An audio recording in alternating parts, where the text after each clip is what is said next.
Welcome to Digital Hospitality. I'm your host, Sean Walchef. This is a Cali BBQ Media production. We've been doing this since 2017, and we have built an incredible community of digital hospitality leaders from all over the globe. People that believe that all businesses need to be digital first, and every business is in the hospitality business. We believe it in our DNA. We are living through an incredible time to be alive, an incredible time to be in business. We also believe in the 4 C's: content, commerce, communication, and community. 4 C's, they all live on the phone. If you're new to this show, welcome. We're grateful to have you. If you are a longtime listener, we're grateful that you're part of this community. Hopefully you join our LinkedIn live calls every Wednesday, every Friday, 10 a.m. Pacific time, 1 p.m. Eastern time. That is LinkedIn live audio. It's a chance for you to come on stage, talk about your restaurant, talk about your sales background, marketing background, content creation background, but it's a chance for you to be a part of our growing community. Today, we are going to be talking about sales, marketing, revenue, go-to-market with the master. The master, he is here, Michael Beck, co-founder and CRO of Popcorn GTM. Michael, welcome to the show. Sean, thank you. I'm humbled by that kind of introduction. I'll try to live up to it for your audience. Well, so let's give context. I always love context and storytelling. How did we find each other in this wide world? Good golly. Well, we've been in concentric orbits for years, right? I mean, we've been around probably the same places in about the last 15 years, but most recently, the tribe, I'll call it, was picking up a lot of momentum getting ready for NRA. And some folks were planting flags on let's get together, let's meet up at the NRA sign. Some compatriots of mine are big fans of yours that have been saying, hey, I don't know why you're not talking to Sean yet. And I'm like, I don't know either. And I actually, by this point in time, you're getting kind of big out there. I'm like, I don't know if I can talk to Sean now. Come on. Just kidding. I know, I'm just kidding. But NRA was really kind of the genesis. Like we started going, you know what? I think we both have some of the same stories to share and some common ground we've walked. And I can't tell you how excited I am to be here right now. Well, let's start with a little bit of background. Give us a little bit of origin story, high level. Break it down for us. What is your career? What has your career led you to right now? But give me high level. Yeah, and thank you for guiding me that because I can get pretty verbose. No, I'm guiding the ship here. That's my job. Well, I think I matched a certain profile. Somebody once told me that people in restaurants are a bunch of mismatched socks that ended up in the same drawer.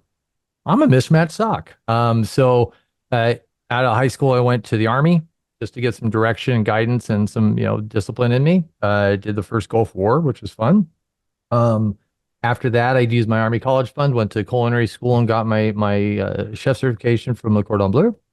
And then opened up a catering company and did some fun stuff with celebrities in Hollywood via Creative Artists Association, a Century City Bar, which is kind of the entertainment law hub in California. And then somewhere along the way, I did a reboot and I ended up working at a software company in Costa Mesa called Ultimetrics, which was my first stop in enterprise software. And I found out that I was really excited about tech, and I'm a food person in my private life. And so this kind of crossroads of my passions, like Fred LaFranc talked about Ikigai a couple of years ago, right? What are the intersections of what you love, what you can make money doing, and what you can bring to the world needs? I like food and I like tech, right? And so my family's been restaurateurs my entire life. And so I learned I could sell software pretty good and tell a good story. And so I had some success there, and I got invited to come over to some other companies, Expient and then Restaurant Magic, which I was there for about 8 years until we sold the bar. And then after that, founded my little organization here with my business partner, Paul Molinari. And we found kind of our niche. And we feel really good about who we're helping. What do you do? Yeah, so we help tech companies that focus on hospitality technology. We help them launch. So Popcorn GTM, how do people engage in Popcorn GTM? Well, I have this little cartoon I made early on, which is it's actually the Swedish Chef from the Muppets, and he's got this thing he's trying to cook, and he's got this, and I always equate that to the creator of a piece of software. I have this great idea, but I don't know where to go with it, what to do with it, who to talk to next. And that's really what we do, right? If you think about NRA, what our biggest value to our client is being the Sherpas that connect them to all these industry people like yourself that can help them get those neural networks built that accelerate them to market. You're talking to one of them right now, and some others that we're also connecting with too, right? On the marketing side, getting the branding down, the brand message, the voice, the story, right? One of the things we like to do actually is that we do a police composite of sorts about your brand. What does it look like? What does it sound like? How does it dress? What's the clothes it wears? What car does it drive?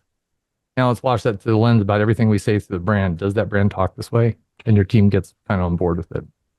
And then sales, which is everything from revenue operations, infrastructure, CRM, sales, education disciplines, carving out that TAM, SAM, and SOM, these fun acronyms the MBAs like to talk about. Tell me more. We're going to go deep into sales. We love sales. We don't talk about it enough, and I don't have experts in sales to break it down high level, because as someone that works in tech, when you get in sales and you start to talk tech, you lose the restaurant owner. So anything that we can explain to my 7-year-old son, if we can explain it to my 7-year-old son, we can explain it to someone like me, and then hopefully the audience. I love that. So part of they taught me the acronyms TAM, SAM, and SOM, which TAM is total addressable market, right? What is it? What is total addressable market? The TAM, my favorite. Right? Yeah, there you go. Then you got the SAM, or serviceable attainable market. Okay. What? So I'm going to get this wrong on my podcast. TAM, SAM, and SOM. So serviceable obtainable market. And serviceable available market. Sorry. So TAM is total available market, serviceable available market, and serviceable attainable market, meaning what you can get that's out there, right? Got it. And so what we help them do is the beautiful thing about what we do, and the bad thing is our world is finite. The what? It's finite. Our world is finite. Unlike a B2B, a B2C conversation where I'm trying to find another Sean to buy my stuff, there's billions of you, right? Yeah. Technologists are all trying to sell to a certain set of restaurant companies. And at the top, that's maybe 150 brands across large scales. And then when you talk about across nationally, maybe 1 million rooftops. And they're all trying to get the eyeballs of the same people. So what we do is we help them carve out their serviceable, obtainable market. Who can I get? Who fits my bill? Yeah. Because you shouldn't wake up every day going, God, I wonder who I'm going to call now. That should be mapped out on day one, because we can make our grab. These are our people. They just don't know they're our people yet, right? And so that's one of the things we help with. And then back to your storytelling, what message resonates with the CFO or a CEO or a CTO or a COO who's just dying because operations are hurting? What does he need to hear? What is his pain? What are they thinking about? Because if you're just selling a thing that doesn't solve pain, don't sell it. Yeah. Period. There's no amount we won't pay to get rid of pain, and pain tells us the thing we need most. If you do that, I think you're in a pretty good spot. Can you explain to me blur or not blur? Ooh, I like that. So early on, Paul Molinari, my business partner, he posted it back, I think, October last year, a piece on LinkedIn about, do you blur or don't you blur your background when you're on a meeting with a client or a prospect or even an interviewer or interviewee? Do you show that part of yourself, right? And it was a mixed bag of comments. A lot of people are just, I like to blur it. I just want to keep it generic. And my popped in because if I zoom out on my room here and your people happen to be watching, they'll see I'm in a very different kind of room, right? You're watching on YouTube. If you're listening on podcast, do us a favor and go subscribe on YouTube, Cali Barbecue Media. We appreciate that. But then that way you can see Michael's incredible room that I'm happy that he doesn't blur. And I hope he never blurs, but we'll keep going. So yeah. So anyways, but I had about a year and a half before he posted that, I actually had an interview with Luke Fryer over at Harry. Fantastic example of this idea. And so I enthusiastically believe to show your background, whether or not you have something there, put something there. Your wife, your kids, the things that make you happy, humanize yourself, right? And so I'm on with Luke and I'm talking to him, like, and he goes, "Hey, Michael, hold on a second. What's that shit show going on behind you there?" I go, "What?" And I didn't realize he was talking about my room. This is a high level CEO wondering what the hell is going on in the room I'm in, right? Yeah. And I'm like, it's my collection. Quite a lot going on there. Your wife lets that happen. And even that, it was still an authentic moment, right? For sure. And that's kind of how we started riffing, is I believe that you should show who you are. I believe that what's special about us is or what's special about us, not this thing we sell. Like at the end of the day, people buy from you because they believe in what you believe. Yeah. At the end of the day, they buy from you because you're authentic. At the end of the day, they believe that you can help them. And I think that first step of the journey for somebody that's selling anything is being human. Like we have an uphill battle in sales. I don't know if you know that. The moment I get on the phone with somebody, even the people that know me, my Yep. God, what does he want? Yeah. Right. And the sooner you can get back to the place of, I'm a dad, you're a dad. Right. COVID sucks. Yeah, I know. Yep. Right. And I think actually, I hate to say it, but that was a silver lining on COVID. It was a level setting human event. There was a moment in time where a CEO had the same problems as the janitor. Yeah. And so it all comes back to being able to relate to somebody. So yeah, I'm goofy, right? If I'm on with the IT crowd, boy, they jam on it. This is great. I my nerd flag flies high. Yep. I still am out to lunch a little bit on if I have it up for the CFO though. He's pretty hard on deciding my financial decisions here. Really? Walk me through that, because I think that's psychologically there's a lot of reasons why I like the question to blur, not blur. I think it gets to the heart of why we do this show, why we believe in storytelling the way that we do. I believe that I don't have a business life and a personal life. I believe I have one life. I believe that too. If you follow me on Sean P. Walchef on Instagram, if you follow Walchef Wolfpack, like you get all of my life. You get all the aspects of me as a restaurant owner, me as a content creator, me as a dad, me as a husband, me as a sports fanatic, all the good, all the bad, and everything in between. And it makes it much easier for me. And because we do so much of this, we talk to CEOs, founders all the time about storytelling, about platform specific. And so many people are subjective of like, well, what does the other person think? Yeah. When you're thinking, should I blur my background for a CFO? You're getting into the mind of that CFO, right? Oh yeah. I mean, I'm a chronic overthinker. Those that know me really well, they'd be kind and say I'm neurodivergent, which means my wife calls it the cartoon in my head. I see visually everything that I think is about to happen in 5 different flavors. Like, okay. But yeah, the CFO one, I don't know. If I explain to him that each thing here is rare and highly collectible and actually has intrinsic value that grows with time, maybe, How many if I told him, how many CFOs have you not blurred it for? 2. And they've been a little judgmental. How did those calls A little judgmental. A little judgmental. Okay. Yeah. So that's now, if I told them now we're getting into the fear. Now we're but here's the other part. So now did they close as clients? Yeah, I've closed them. Right. So that's 100% close rate. Yeah. But I think the funny thing is, so I have the client Nomad Go, right? And their VP of sales, fantastic guy, but honestly, he scared the living crap out of me when I met him. Andrew, if you're watching, I'm talking about it, right? That he was very stoic. Okay. I'm high energy, right? And I'm like, oh, okay, I'm not gonna be able to win this guy over. Right. And after NRA, on like the second night of NRA, like, Michael, I understand you now. I don't understand you, but I understand you now. You whatever you're doing, that really works. And so sometimes this pattern interrupt I like to talk about, I am the pattern interrupt. I want to be different. I want to be memorable, right? And at the end of the day, if they see whatever my wackiness has some guided plan, and it actually does, it ends up to the right places, eventually they stop asking and go, okay, cool. I like that because it is different. It is authentic. And he's not trying to be somebody else. He just is somebody else. What does your business partner think? What does he do? So he's trying to figure that out still. Like, I mean, Paul is amazing. I think all of us as humans are trying to figure out to blur, not blur. Oh yeah. How much should we share? How much should we open up of the kimono? Yeah. Well, I think there's a really interesting split of opinions here. So Paul wouldn't put his kids on camera. That's not his thing. I would. That. Yep. Yeah, I get it. 2 completely different trains of thought. Absolutely. Oh, absolutely. Like Shireen, one of my clients over at Acure, you're talking to her. Yep. She's not a put them on camera gal, right? Yep. Or lady, whatever's appropriate, right? But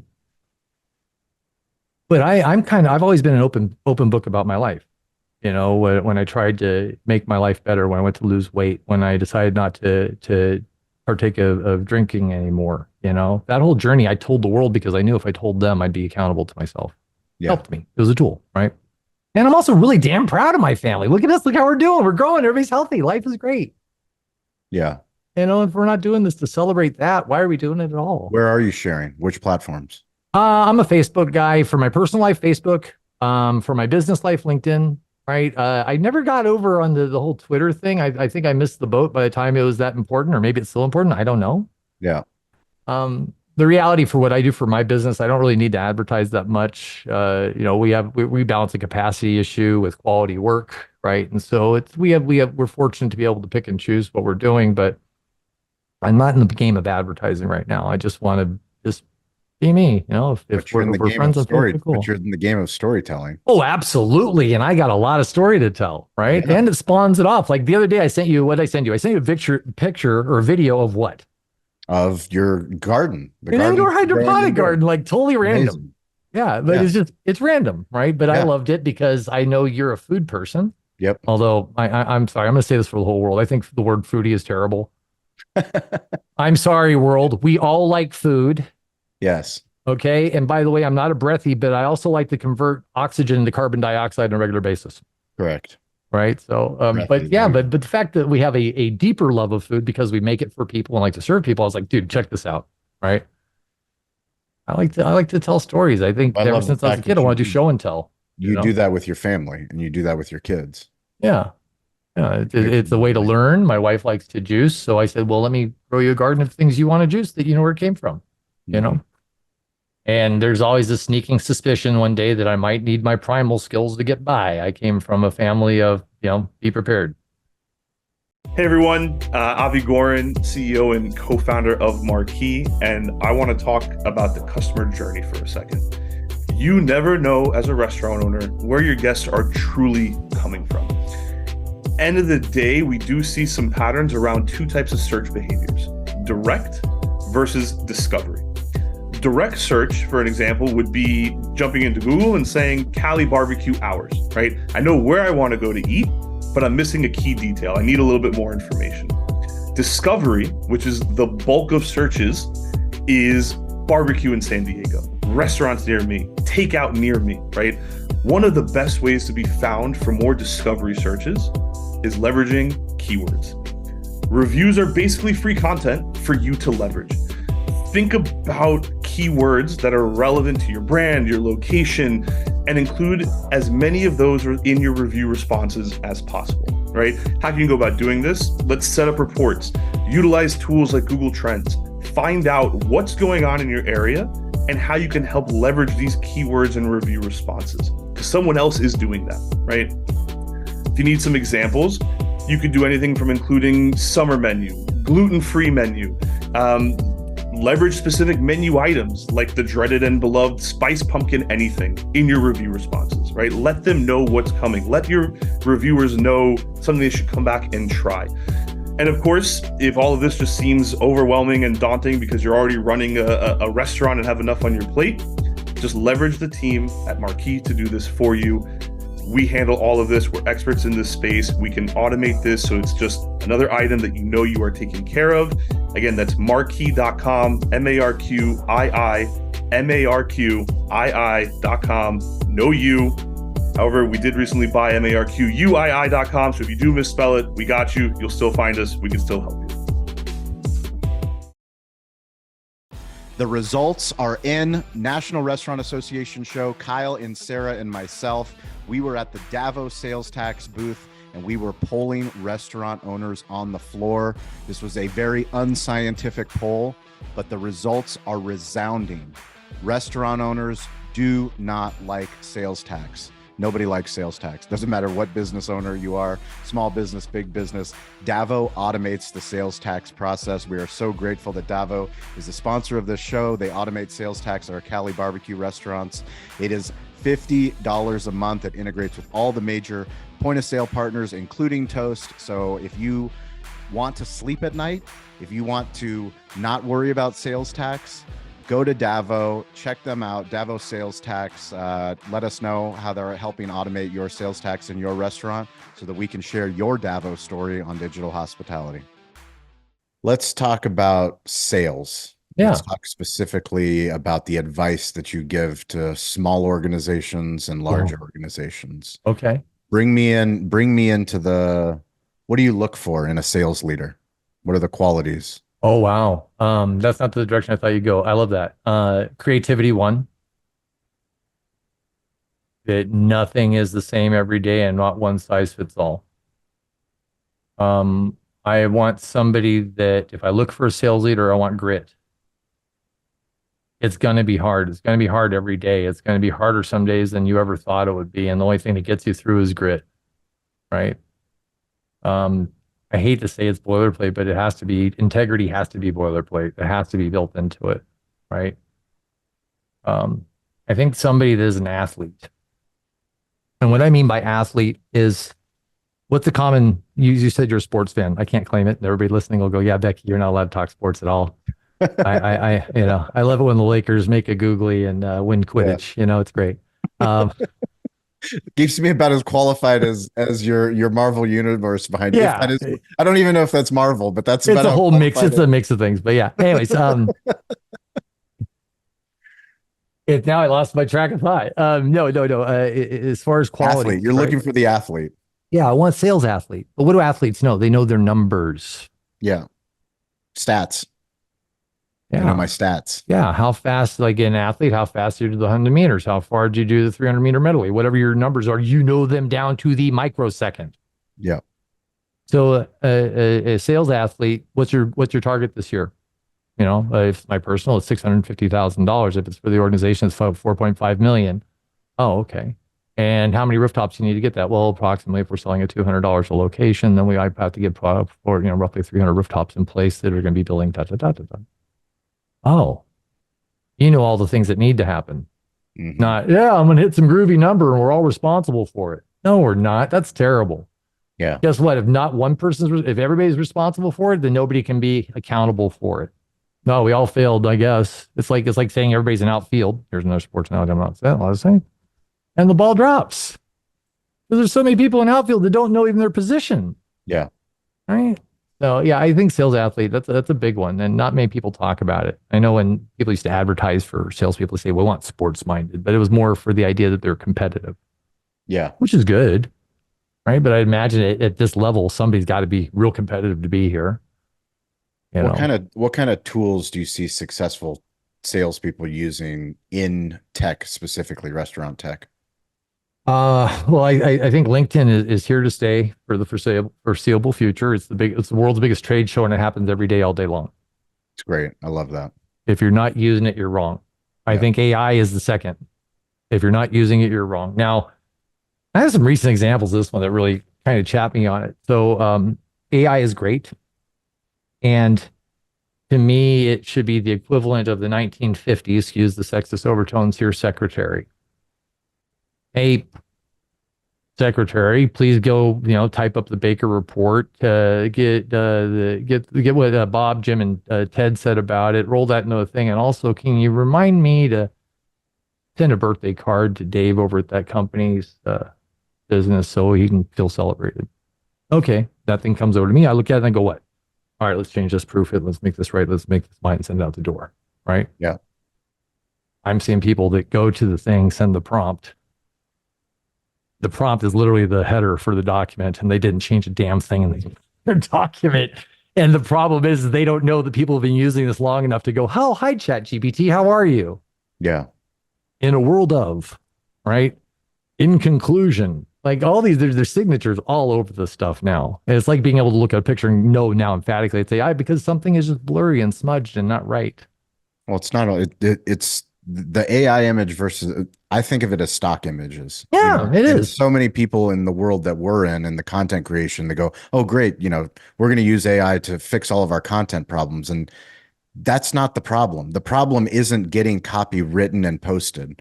What's the problem is getting something that someone actually wants to read, that they care about, engages in them, that they share, that they go, oh my God, Michael, did you see this on LinkedIn? You should share it with your network because it's that impactful. It has that much value. Yeah, it taught me something. It connected with me in something, or made me laugh and smile that I wanted to share it with somebody. Correct. Right. Yeah. So it's I mean, I think on those fronts though, those are kind of the key things, you know, wherever you sold before or Who's the best software. salesperson you've ever met? Tell me a story about him. Oh Lord. That's not you. I know. And that was the instinct because I think I saw it in the movie once. It Every was me. salesperson's the best Yeah. salesperson. You know what? I'm gonna I give mean, credit here. you have some what do you have? You've done $25 million in annual reoccurring revenue, right? Yeah, you can pound your chest on I that. don't want 200 to. million in customer lifetime value, sale of more than That's what 16,000 websites units. are for. Who cares? Hey, Right? hey, Like hey, what am I doing statistic. for people I'm now? contextualizing here. Oh, I love it. Yeah. Yeah. I'm Um, contextualizing here. You know what you're you talking know, about because you've done the job. the okay, can I give the word to two people? Sure. All right. Tell me a story about him. Yeah. So I hope I don't get in trouble for this. Good. That's I even think better. Mitesh Now I Gala, definitely want to hear it. I think Mitesh Gala, CEO of Altimetrics, is the best salesman I've ever met.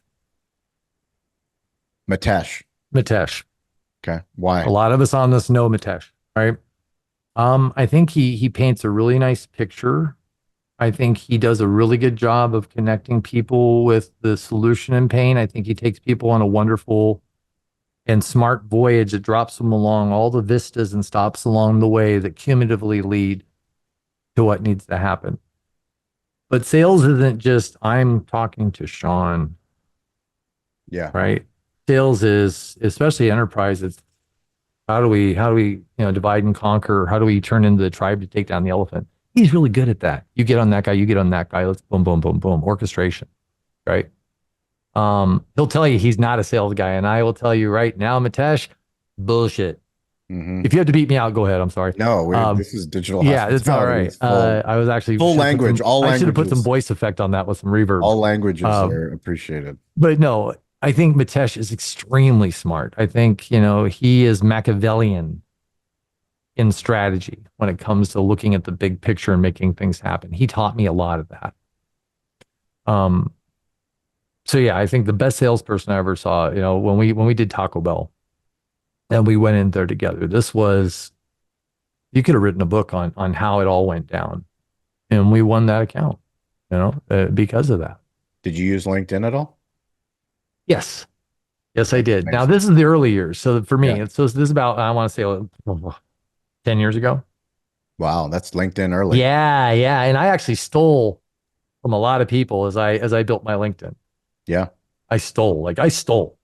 How? And what I mean by that is so Rob Grimes, I'm going to throw you under the bus, another person we might all know. Great. Rob is a industry linchpin. Everybody knows him really well. He had a very robust LinkedIn. I'm a new guy on the scene. I don't know what to do. I'm like, I need to make contacts. I just went and sniped off Rob's list. He didn't know that you could hide all your contacts that weren't other people's contacts. Yeah. Hey, I'm 30,000 contacts in now. Cool. You know, not that I think I'm maybe 20K followers or something. That's amazing. Know, whatever. But that's fantastic. So, but back to that one attribute, I got real creative. How do I find stuff? How do I build a community around me? Right. But the other best salesman I ever met, and this is because this person is technical, they are polished. He's younger and he works at CBS North Star now. His name is Michael Davis. Michael is going places. Michael is textbook Sandler sales training, like is everything from the pattern interrupt to taking you through the funnel and the pain submarine and down to the upfront contract in every conversation. Hold on, let's go back. Oh, there's a lot of concepts I'm throwing around here. What's a pain submarine?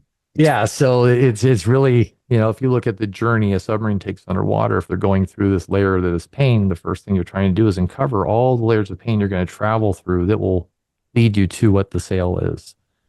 Think about collecting information. Think about finding out all the things. You know, like one of the problems that salespeople have is they're so quick to tell people what they do. Yeah. And that's not how you sell. How do you win a court case? Yeah. Discovery. Deposition. Dude, right there. You just graduated from Michael Beck Sales School, right? That is it. Your sale happens in the discovery. If you think it's any other place, you got lucky. Yeah. It's all nobody gives a single crap about your product, right, until they're ready for it, right? They may be there for the meeting, but they're still trying to figure out, are you worthy? Yeah. Right. Here's a story for you. So, and this is one of my favorites. And actually, This is one of the best salespeople I ever met, and he's an air conditioner guy. I love it. So, about 2 years ago, I'm up here in my office. I'm sweating my you know what off. It's summer in Florida. I'm on the top floor of my house, extra warm up here. So I'm like, oh, I'll get another air conditioner here, split unit or something to take care of this floor. And every time we go to Home Depot, or Costco, there's always that person sitting with the clipboard, smiling, saying, "Hey, we want." I'm like, all right, fine. There's also a lesson in sales. You just have to be there long enough. One day they will say yes, as long as you're there with their heads on fire. Okay. It's really being there. There's a reason why they're there. Right? Listen, they wouldn't be there, right? These companies wouldn't be there. It's a numbers game. Or think about sorry guys, that one guy that hangs around with the girl that's just waiting for the boyfriend to screw up. He doesn't have a chance in hell except for that one time. He just had to be there for it. Yep. Right. Yep. So anyway, I listened to the person. This is at Home Depot. I'm like, cool. I need it. I'll take the appointment. So I'm at home and this guy shows up, and I'll be kind. He was disheveled. Unkempt. He had some political stuff on his car that didn't align with my own. He had a political thing on his bumper sticker saying, "Screw the other side. I'm going to play the middle because it's nobody's business what I think here." Right. Yeah. And so I was like, that's interesting. And when he came in the house, he walked in, looked around, and he went to his clipboard and he ripped a piece of paper in half. Didn't give me the full piece of paper. Took out a pen and scrawled a number on the back and handed it to me like he was doing a across the table offer. No detail, just $5,000 was on it. Okay. You could call me when you're ready. I'll get right on that. Right. So I go back and I actually have the Costco person. It was a little bit better. And then I had two other people come. And the final one that came, his name is Troy. He's with Neptune Air Conditioning. And Troy was a freaking nerd. Have you ever seen the movie Mouse Hunt? Nathan Lane, Christopher Walken. No. You've seen Ghostbusters, right? I have seen Ghostbusters. Okay. Imagine proton pack. Yep. Spangler, magnifying loop over the eye. The e-meter that's detecting it, right? This is my AC guy. Awesome. He looked like he was ready to get launched into outer space. He had every doodad. And so he pushes right past me. He's like, come in. Sure. He was done with me. Where's the air handler? Over there. All right. He was gone. I'm over there. He's jamming things into holes. He's pointing things at vents. He's going all around my house. Doesn't say a word to me. It just, where's this? Where's that? Didn't bother with me at all. Fantastic. I knew I wanted to buy for him before he ever said a word to me. Yeah. Discovery. Yeah, he shared his intelligence. He shared his professionalism. I'm sorry. He shared his professionalism. He shared his intention. He shared his desire to know what the real root cause of my problem may or may not be. Yeah. And to come back with information to give me the right advice. He's my guy today. I've done videos for him. I've never had somebody I was so excited about. And Walt Disney said it best, right? Do your job so well, that people will find their friends so they can watch you do it. Yep. I think it's amazing. It is amazing. Yeah. I know that was a departure. Hopefully that. No, that's why we do this show. The show is about lessons and stories, and everything that we learn through the stories of other people helps us in our, like, to be honest with you, the things that I've learned launching this show have helped me so much in our own restaurant that it got me out of the restaurant. Yeah. Like, as a restaurant owner, we launched a show in 2017. It was 11 years running the restaurant within the four walls of the restaurant, trying to build, a full service sports bar, barbecue concept in Southern California, trying to do anything to get people from 3.3 million people in San Diego to come to this location to enjoy. Yeah, you're off the beaten path, right? Oh, big time. Yeah, big time. How long ago did you start? We started 2008 is when we launched the. And this was your baby, or did you come in? My baby. Yeah, it was my baby. And what made you think you could make barbecue for people? I didn't. It wasn't even a bar. We took over as a breakfast concept. We added a sports bar. Yeah, we added a sports bar, and it was like a year later that we added barbecue to the menu. But to the point of connecting the dots, I always love the Danny Meyer ABCD. Yeah. Always be collecting the dots so that you can always be connecting the dots. The more that you do this stuff, the more calls that you go on, right? The more coaching that your team does for your clients. Yeah. You've gathered all this information in a career in sales, in a career in these go-to-market. Like, what successful things happen in order to get traction. What are the things that you advise clients that they know they have? Like we always say that Kevin Costner's full of shit because of Field of Dreams. If you build it, they will come. Yeah, Like not it's gonna the happen. greatest lie ever told to Yeah. entrepreneurs and business owners is if you Yeah. build it, they will come. But be so good they can't ignore you, which are Mhm. what we're talking about. Yep. But still, you have to get traction, and the only way to get traction is to get the sales and to build on top of those sales and to get those customers that are so raving about your product that they're willing to come on a show like mine or to come on Restaurant Influencers or to be in a testimonial video or to be in some sort of content. Like that's how you build. Yeah.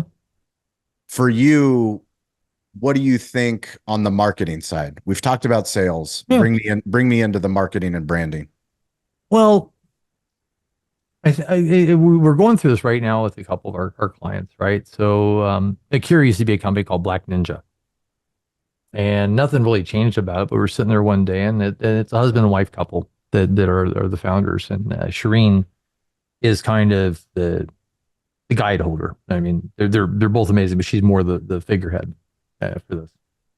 And one night in the middle of the night, I'm sitting there and I'm watching just some random YouTube, and I wanted to see stuff about Black Ninja because I'm trying to find some food for inspiration of what we could riff on, right? Mm-hmm. And I saw this god awful music video from the 1980s with this gal just shrieking death metal. He's a black ninja, and I'm like, okay, wait a minute, maybe he is a ninja, and so we actually made Akira a female figure, right? I think it's really smart. Like they, the people in our industry that are making waves and supporting, equal opportunity for women in the workplace, I think it's absolutely massive, and people are really supporting that. So why wouldn't you carve that out as a female led thing, right? Yeah. And so to your point, though, is getting, and I mentioned it briefly before, is getting your brand voice down to be congruent with that, because all of that spans from it, right? So I'm a sales guy. I need to say something about whoever I work for. Well, guess what I'm going to do? I have to write people about it. I have to talk about it, but mostly I'm sending a lot of messages to people, and I'm sitting there trying to make this up on my own. You ever see the movie where somebody says something to the next guy in line, the guy after that says a slight modification of that, and the guy after that says like, that happens too. So I'm not the owner of the message. Now I've made it 5 different times. Somebody else in the business next to me who's another sales guy is going to take this great email and modify this, and it's so far removed by the time ever it gets back to marketing. Like, what the hell is this? Yeah. It's not on brand. It's not even our message. Who came up with this and who authorized it? And why are you spending so much time on this? If we're not doing this right, we need to fix it here, not with you. I'm not trying to say salespeople can't write, but that's not their job.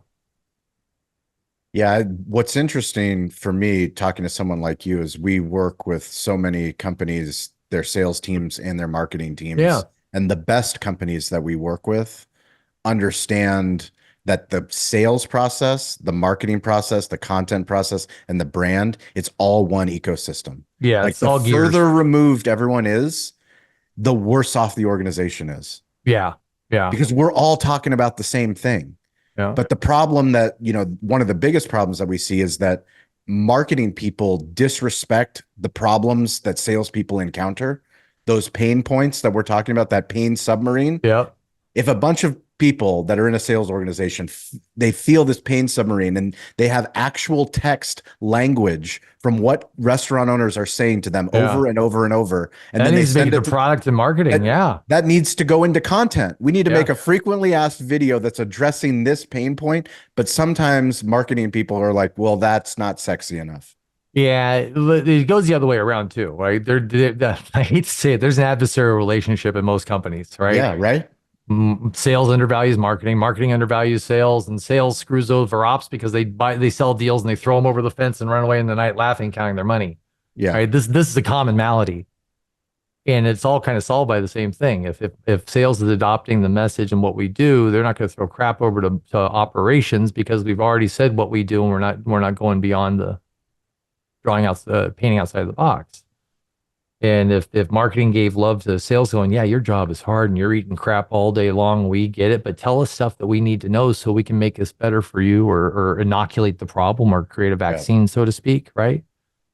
And if you happen to find out some really bad stuff, why don't you tell ops so we can build it or make something better or change that, or tell product, not operations, both, right? Yeah. And so I think there is this thing that I'm my own guy, I'm a lone warrior. God, that's a toxic belief, for a while. And I said, I was on Justin Ulrich's podcast recently, and he's like, That's my guy. what do you think? Big Justin Ulrich fan here. That's a digital hospitality leader right there. Absolutely. If you don't know about a vocalize, go listen to a vocalize. Go listen to Justin. Evocalize. The That's master. fun to say. Yes. He's come a long way in his storytelling. Yes. And I'm taking notes. But yeah, we're jamming on these subjects, and the kind of same themes came up about that. And so, he does a really good job with it. Honestly, I kind of lost track of where I was talking here because I started laughing away. But yeah, you might have to edit here because I think I lost my train of thought. It's totally fine. I tell you, yeah, I dropped on my head as a baby. I ate paint chips, but no, I interrupted you with the Justin Ulrich shout That's okay. I think I interrupted myself. I'm self-interrupting. That's fine. Yeah, we can edit that. All right. Or we won't. No, let's keep it raw, man. Let's just keep going. And let people know this is why you do. This is how you move forward. This is not blurring, is what this is. This is the good, the bad, and the ugly. Yeah. So, no, but back to your question. The thing about disconnects and silos in organizations happen.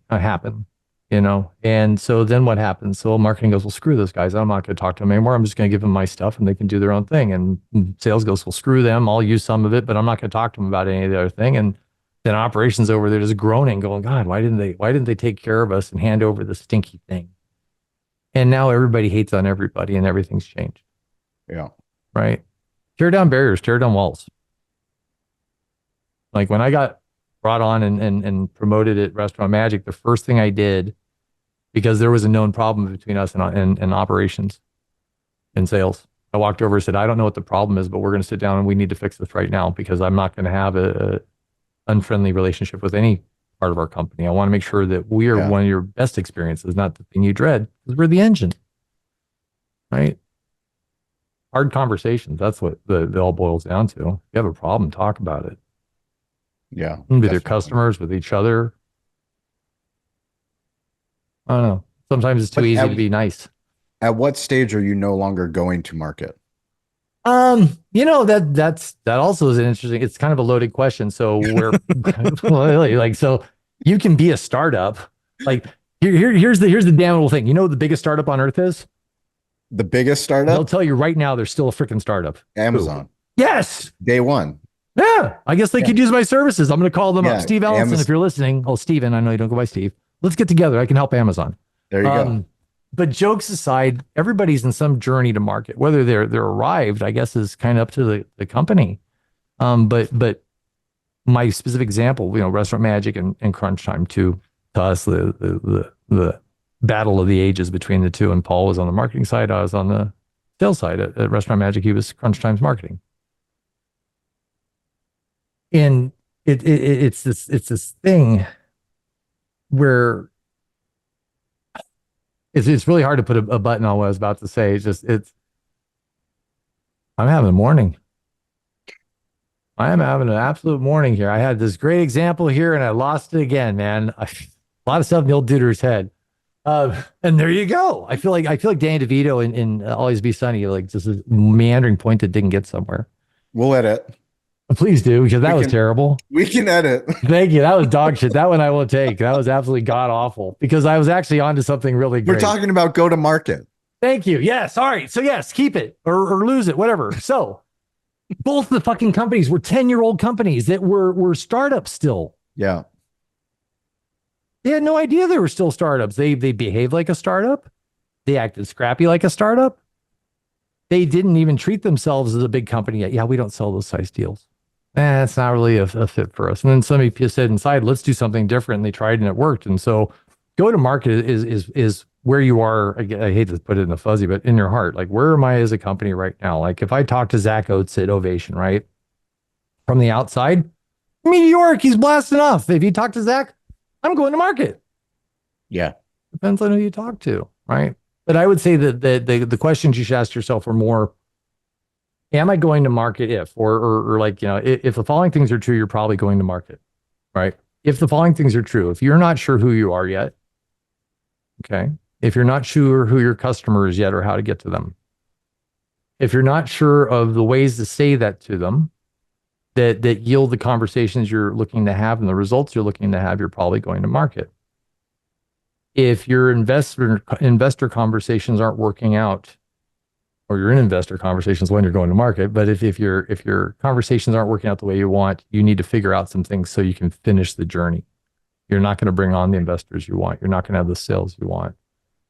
If you are relying on your own networks and you are limited by merit of where those roads go, you're probably going to market and you need more than what you have, right? Because if you don't have the people to get to, if you don't know the Sean Walches of the world, if you don't, know the Fred LaFrancs, the Rob Grimes, all the stops along the magical circus that is the NRA and every stop along the way in our industry, you're probably going to market. Like if you're climbing Everest, you're not going to go climb Everest, get a backpack. Hey, I'm really healthy. I'm going to go climb the top. You're going to freaking die. The odds are against you. And guess what? You're going to see a bunch of frozen bodies halfway up the thing that they couldn't even bring down because they're so far up there, nobody can bring them back down. Yeah. Right. And so if you're about to start a journey and you don't know where to go next, or if you're on the journey, you don't know where to go next, you're probably on your way to market. Tell me the difference between inbound sales and outbound sales. Sure. Inbound sales, my dream. Hi, what do you want? Sure. How many can I get you? Awesome. How do you build inbound sales? Yeah, inbound sales is outbound marketing, right? That is everything that has to do with getting your message out in the totality of it. And I think there's a lot of patience you have to have with yourself on that. Like we're working with a company that spun up their first website. It's like, why are our website's not even getting clicks? You're still in Google Sandbox.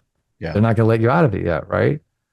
But there has to be some outward activity and energy. It's pure physics, right? Object in motion continues in motion unless acted on by equal or opposite force. An object not doing anything, much like you said, if you build it, they will come. It's an inert object just sitting there. Yep. You built this wonderful thing, but it's behind a bush, behind a tree, behind a billboard, behind 5 miles off the freeway. Yep. Right. So it's the same idea of popcorn. Popcorn, the idea is that I have this kernel of potential. And in it, I pour into it light and intention and love. And same thing with marketing for a brand. You have to put in energy. You have to do the outbound activities, whether it's advertising on digital channels, sponsoring content somewhere, billboards or banners or wherever these places where people that you're trying to get to gather, read, or consume information. Right? The only way you do it. Otherwise, you're like, I'm hoping somebody will tell somebody and it goes viral. What company do you think does the best job in the restaurant tech space with social content? Oh, God. He rides a spin bike at NRA. Who's that? Jeff? Jeff Alexander? Joffrey Alexander. Joffrey Alexander. Yeah. And I tell you, I mean, I don't know what his revenues are, but man, the scale he's gotten to, the way he's leveraged social networks, the way he's done it scrappy, the way he's done it deliberately, his placement, super smart, right? I think he does it really well, I was saying this all with Justin the other day is, he asked a similar question. I go, well, I think Wendy's does a really fantastic job because I love their trolley stuff that nobody does trolling. Cool. It's different, right?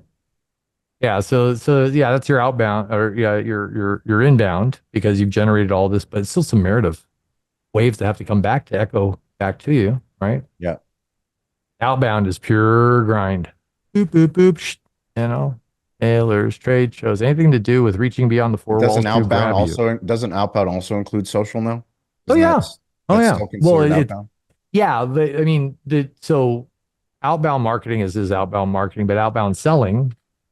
There we go. Is all the personal touches, all the ways to move it. Like, and the funny thing is back to if they build it, they'll come. Software, I don't know if that's a true thing unless you become the de facto solution, right? You have to get past this fun diffusion of innovation curve, right? So yeah, your first, percentage is the early adopters. Me, right? I got that stupid Rabbit AI tool in my drawer over here, still trying to figure out what it's for. Yep. But I'll buy it every time I'm the first guy at the gate. No, they'll only get you so far, and that's not going to get you to scale. Yep. It's when that spread happens that people start grabbing and you hit this tip, and now you're the person or the company they just go to. You have to build that groundswell. So like these companies, they're going to market. We did some research, and the Brita's bullseye, or I don't know, nobody calls it Brita's bullseye, but that's how we talk about lovingly internally. The circle, the 250 that arrive. Yep. That's 250 in the circle. There's thousands outside of that circle in the black that are just clamoring to just get seen on that. And they're all looking for the same set of eyeballs. Yep. So is email going to do it? Probably not. Is it going to be that one trade show? Probably not. Is it going to be a concatenation of the things that happen over the years? Like attribution is incredibly hard. What trade show we paid for it? I don't know. I saw him at 9 of them. I mean, that's the funny thing about what you talk about from a restaurant technology selling standpoint. It's the same in the creator economy. Yeah. The reason why most podcasters fail is that they just quit and they don't put out enough. Yeah. Like the output isn't enough and the sustainability isn't enough. The consistency isn't enough. But if you stay and if you learn and if you grow and if you iterate and you get better, all of a sudden people are like, well, I know that he does that thing. Or he's the guy that does that thing because I've seen him do that thing. You should go talk to the guy that does the thing that I know that he does. We sound like Goodfellas talking. The thing. He goes, the thing. He does the thing. You know what he does. I don't know. He does the thing with the microphones and the cameras. Winston Wolfe. He comes in. He fixes it all. Yeah. I know you have an incredible story about a chicken wing craze in California that I would love for you to share with our audience. Because you're a big fan of stories. So it's ancient history. I mean, this is really ancient history. We're going back to the 1980s. Oral history is the most important history. We are all humans. That's how we pass it on, right? Yeah, exactly. Yeah, so we're preserving that history. My dad had a dive bar on 4th Street in Redondo in Long Beach, California. It was called the Honey Bucket. And the bucket was one of those just little, it can't have been more than 1,200 square feet. It was small. Just a long bar, shuffleboard, probably as long as the bar, pool table in the back, a little walk-in. That was it. And he was doing maybe 250 a year in just sales back then. And this guy, George Korniewski, came in from Buffalo, New York one day. This is a long-term friend, but he brought his local sauce that he had. And my dad liked to make specials at the bar. He had a deep fryer in the back. He'd get, he'd do steam up some peel and eat shrimp. He'd do weird stuff like Rocky Mountain oysters and turkey fries, always trying to think of something funny for the menu. And chicken wings at the time were trash meat. You could get them for 10 cents a pound, if not less. Like it was literally trash meat. They were putting it into fertilizer. They weren't using it as a retail commodity. Yep. And so the guy said, yeah, listen, you fry them up in some manteca, different, right? And lard, interesting flavor profile. Back then it was Durkee's Red Hot. And then Frank's bought it and became Frank's Red Hot, right?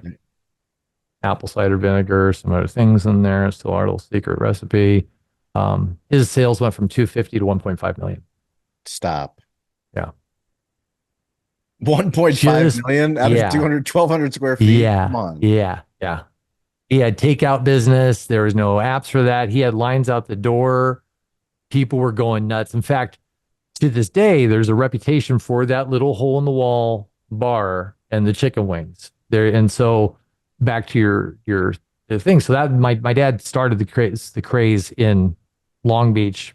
Now I can't claim all of it because bubbles of ideas and things happen all at the same time, but I was there for that part of it. And I spent my summers hands freezing in wax boxes packed in ice, pulling chicken wings out and just cutting them. Right? Wow. Yeah. And so the fun thing about it, though, is so back then, my dad had a buddy. His name was, everybody then was named after what they did. So Jim, the sign painter's actual name was Jim Du Bois. And so all the menu boards in the bar were all hand done. And when the prices changed, a new one was painted. No chalk, right? And so from some mismanagement, my dad lost the bar, which is one of the reasons I do what I do, because I know that giving away drinks doesn't help, right? If that's what you do to get your people. And so everything sold off, and years later, my dad is now, I think it was about 20 years later, my dad's dying of cancer in Palm Springs. It gets happier though in that. He had a bar out there called the Elbow Room in Palm Springs. And one day I put together a website called the Memoriam of the Honey Bucket. I wanted to gather together some old bucketeers, share stories, and give this gift to my dad. And about a year after I started it up, this guy shows up and he goes, "Hey, I found this menu board at a garage sale. And I was interested to know a little bit about it." So I hop on the phone with him. I talk about the bar and da-da-da. Then I kind of considered the matter closed. And about, God, I want to say a year and a half, 2 years later, the guy calls me back and he's like, "Hey, I gave the menu board to my boss." And I'm like, "Cool. I mean, honestly, it's a menu board. I don't give a shit." I'm like, I was like, "Okay, cool, man. I'm happy for you. Woo." He's like, No. Let me explain. I'm a voice talent in LA on Cadillac radio. And I gave it to the station owner. The station owner is the artist Snoop Dogg. And he's going to put it up behind his bar in one of his houses. And Snoop would like to get on the phone with you to understand a little bit more about the bucket. He knows about the wings, and he just wanted to get a little bit of the lore. So when he's hanging out, he could talk about this thing. Come on. Yeah. Well, I'm sorry I interviewed Miss Mayim Bialik. I mean, things happen, right? That's amazing. Yeah. And so now next thing I know, I'm on the phone with Snoop and I'm talking about, this and that and chicken wings. And he's like, "Does your dad like to smoke?" I'm like, "Yeah, he did." "Cool, baby." All right. It was awesome. And so he invited me to come make wings for him and his crew. And the idea was, did you do it? What? Never came. Never together. happened. No. But what did come together is he's like, "Hey," I said, "Listen, would it be possible? My dad's sick in the hospital. Would it be possible to give him some kind of autograph, and I could say that you came and saw him, or connected about this?" And he goes, "Yeah, I'll think about something." And he got off the phone with me. And so about 2 hours later, the phone rings and it's his assistant. He's like, "Hey, Michael." I'm like, "Yeah.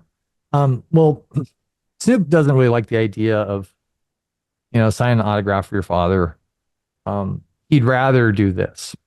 Snoop knows that every bar owner is a local celebrity.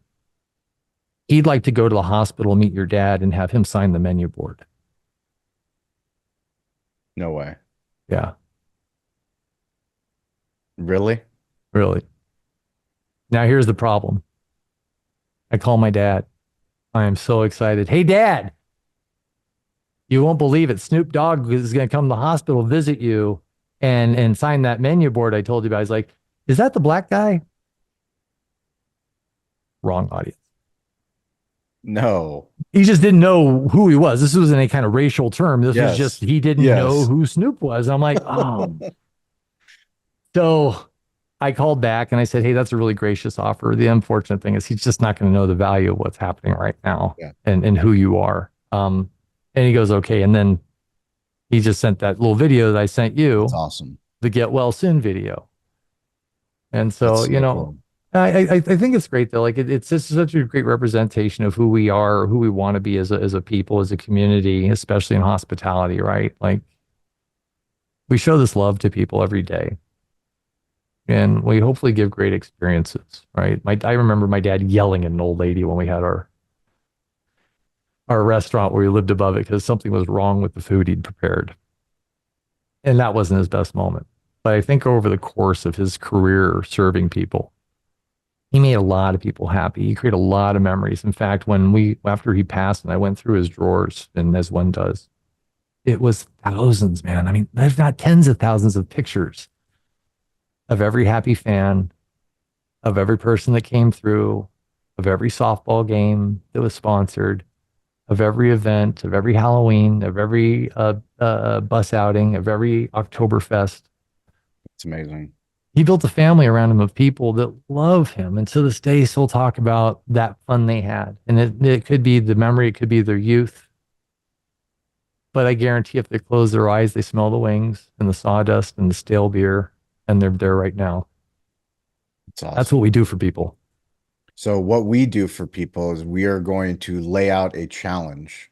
Yeah. We are going to make an announcement to the Are we digital going to do that right now? hospitality community. We're doing it right now. Oh my You're God. pitching the Is it what I think it community. is? This is exactly what you think it is. Do I get to say what I want to say, or do you know what you're going to do? Forecasting it into the future. No, you are going to All right. you're going to share the stage. We're going to clip this so that we can use it as promotional material to Okay. start the idea, to start the movement. Okay. Michael, please share the digital hospitality community, the big idea for 2025 National Restaurant Association And show, now Chicago. I need a good, gravelly, big idea. I won't mess with it. The big idea, I really had it, but my board isn't ready for me. The big idea is this. So, Sean, you talked about it years ago, right? And we didn't even know each other. I think that's the best part of this. Yeah. Right. That we are two people, we're completely disconnected, never had a conversation, but you sent me a video right after. And so I got the idea of a flash mob, as silly as this is, right? And this was popular, what, 90s? Early 2000, people were doing them all over the place. But I'm thinking about the world we're in right now. And I think, I'm thinking about how divisive things are. And I'm also thinking about a community that lives and breathes community, right? And I think right now would be a really great time for a little silliness, right? Gene Wilder, Willy Wonka, a little nonsense now and then is cherished by the wisest men, right? Yeah. So our idea, Sean and my idea here, is to do kind of an all over the world flash mob. And what I mean by that, you can Google it, type in ELO, all over the world flash mob. Put a link in the show notes. Yep. And you will see people in train stations, in museums, at classical music events, all doing a flash mob to the same piece of music. And what's genius about that is when they interleave it, they're all doing the same beats. And so we can combine this into one big thing. Mm-hmm. And so I think the challenge that we're going to lay down to the world right now is we want you to put your hand up. We want you to put your hand up, and we want you to say, that's for you, Charlie I want Eblin. to be one of the first people to dance. I'm comfortable stepping out of my comfort zone, and I'm comfortable having that. That was a junior high or first time. Like, I got to go out on the floor. Somebody's going to dance, right? I'm comfortable representing my vertical. Maybe I'm POS, maybe I'm back office, maybe I'm loyalty, or maybe we're just industry. I don't know, right? I think there's a part for all of this. But what it would be like to both restaurateurs and technologists that in their restaurants, they spin up a flash mob at different parts around the country to that same piece of music. And if we did that at different events throughout the year, this year and into next, maybe the same time, where at FS Tech, MERTEC, RLC, RFDC, NRA, we have our little flash mobs. Maybe with some coordination, we do one big one. NRA seems like it makes sense. I can see people going down the escalators through the thing, spawning up in the side rooms, and everybody coming together one place. And what would it be like if we showed the world how united we are and how much love we have for the game and for each other and for what we do for them? I want you guys to join us in dancing, right? We're going into election cycle. We're going into times that are interesting to say the least. And I think a little bit of joy and love of the game would take us a long way. And we come away with some great memories and maybe some headlines. Well, the beautiful thing is we don't know how we're going to do it, but everything great starts with an idea. Michael came with a great idea. We're putting out a challenge. We have an incredible community of people that are willing to be uncomfortable, that are willing to take risks, that are willing to have fun, that love what they do.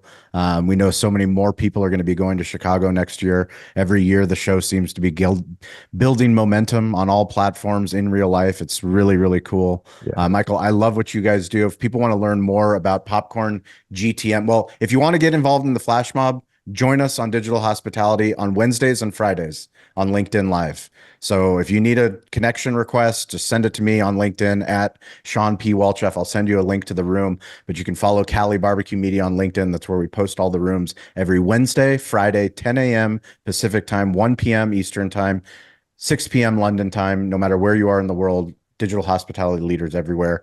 Join us and let me know about the flash mob. If you want in on the flash mob, I'll let you know how it's going to happen. We've got plenty of time to plan for it to happen before 2025 in Chicago. Michael, tell us about Popcorn GTM.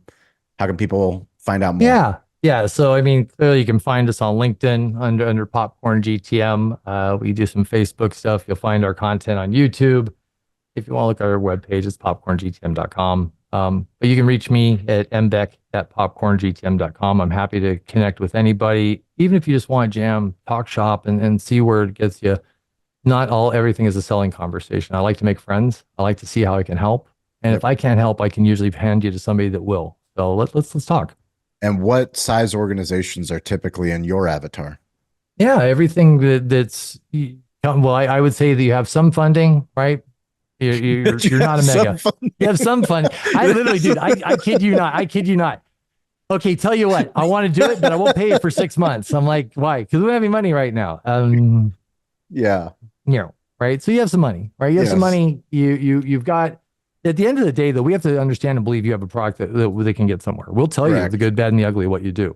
Either way, you're going to have a valuable conversation. They'll give you some pointers. But everywhere, everything leading up until, so we'll call it the emerging and disruptive brands, right? The ones that are now beginning to be proven, but the entrenched incumbent, that's not our guy. Sweet. Right? We love PAR, but we're not going to help PAR. Right. It's just not, we can't move the needle that far. We want to move and be agile. Yep. Right. Creative, disruptive, rock and roll, just a little gangster. There it is. Yeah.